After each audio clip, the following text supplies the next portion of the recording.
एक संत शुक्रताल से बरसाना दर्शन करने गए अपने शिष्यों के साथ।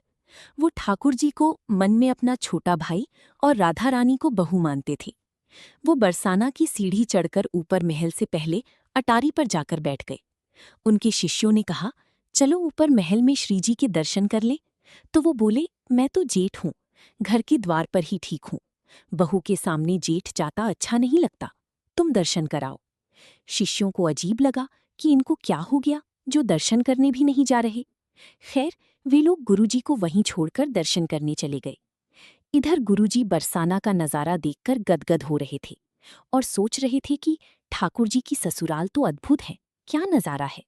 सब जगह भक्त संत राधा राधा नाम जप करते हुए विचरण करते हैं। ये सोच ही रहे थे कि तभी एक कन्या बड़ा सा घूंघट निकालकर प्रसाद की एक डलिया लाई और संत को देकर चली गई।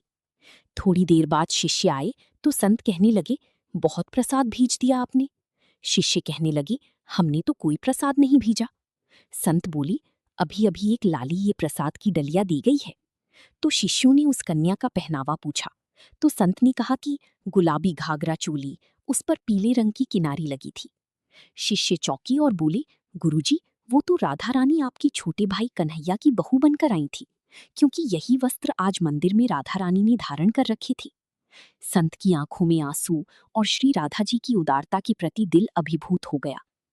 ये कथा हमें कुछ गहरी बातें सिखाती हैं।